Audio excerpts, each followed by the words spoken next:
La France fait un très beau move au Tchad en décidant d'entamer le retrait de ses forces militaires du pays. Un dernier adieu avant le retrait définitif. Les forces tchadiennes se sont rendues à la base française de N'Djamena pour assister aux premières heures du retrait militaire. Ça va très bien. On a eu une petite déconvenue. Deux des trois avions de combat Mirage ont décollé pour atterrir à la base de Nancy, dans l'est de la France. Un premier départ qui marque la fin de la coopération militaire entre la France et le Tchad, comme demandé par N'Djamena il y a un mois. La France totalisait environ 1000 soldats ainsi que du matériel militaire dans le pays. Les deux anciens alliés doivent désormais fixer un calendrier pour le retrait progressif et définitif des troupes françaises. Selon le Tchad, cette décision marque un tournant historique qui devrait lui permettre de redéfinir ses partenariats stratégiques en fonction des priorités nationales. Il s'agissait de l'un des derniers pays de la région où la France maintenait une présence militaire importante après avoir été évincée ces dernières années du Niger, du Mali et du Burkina Faso. Bon, vous avez vu, non? Et on doit vraiment dire que c'est un très très beau move de la part de la France. Quand c'est bien, il faut savoir le dire. Quand c'est mal aussi, il faut savoir le dire. Et là, en l'occurrence, on peut dire que c'est très bien. Pourquoi? Parce qu'en faisant cela, la France prend une sage décision qui lui évitera sans doute une nouvelle humiliation.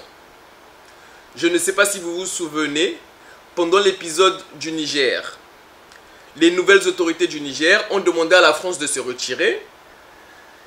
La France n'a pas voulu. La France a bombé. Non, on ne part pas. On a dû aller jusqu'à priver l'ambassade de pain au chocolat et de petit déjeuner, de couper l'eau dans l'ambassade. L'ambassadeur s'est retrouvé à dormir dans des lits de cons, tout ça et tout. Et la population du Niger s'est retrouvée à camper pendant des jours autour de l'ambassade française pour demander vraiment un retrait définitif de l'armée française, qui a finalement dû se retirer sous la pression. Mais c'était une grande honte. À ce moment-là, la France, elle est partie, on peut le dire clairement, la queue entre les jambes. Sachant que, comme disait M. Gbagbo, derrière, il y a certaines personnes qui ont été pistonnées, je ne dirai pas par qui, mais certaines personnes ont été pistonnées, comme vous le savez déjà, pour faire la guerre au Niger.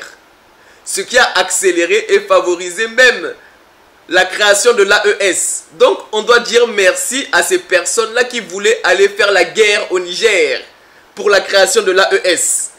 À la tête de ces personnes-là, il y avait M. Ouattara qui voulait envoyer un bataillon, donc 1500 hommes. En croyant que 1500 hommes, ils vont faire quoi contre le Nigérien? Un peuple de guerriers comme les Nigériens et les Maliens. Donc, en voulant attaquer le Niger, ça a permis que cette alliance, l'AES que nous aimons tant, soit créée. Et en face, on avait la Côte d'Ivoire de M. Ouattara, on avait le Nigeria de M. Tshinobu, et au Nigeria, c'est le Parlement, qui a voté non contre l'attaque. Les parlementaires du Nigeria ont même dit que le Niger et le Nigeria, c'est le même peuple. Mais attendez, mais tous les peuples africains sont identiques.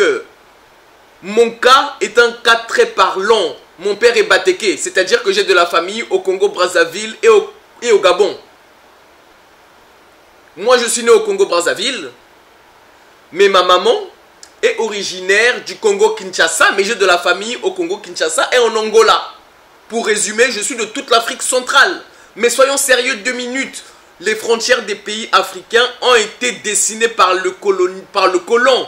Et ils n'ont pas pris la peine de savoir quel peuple, quelle ethnie, tout ça et tout pour découper les pays. Non, ils ont coupé ça à la barbare. Donc il y a plusieurs pays africains. Mais c'est tous les mêmes peuples partout en Afrique. Normalement, l'Afrique on est tous unis normalement parce que c'est la même culture africaine du nord au sud, de l'est à l'ouest. Et donc, c'est bien que la France décide comme ça de se retirer en avance pour éviter une nouvelle humiliation. La population du Tchad avait déjà commencé à se mobiliser au niveau de la région de Achébé. Il a déjà commencé à avoir des manifestations. Et donc là, le fait de commencer d'entamer son retrait, ça va sans doute calmer les ardeurs de la population. Et donc éviter à la France une nouvelle humiliation. éviter que les Tchadiens se mobilisent en masse pour aller demander devant l'ambassade de France au Tchad le départ de l'armée française.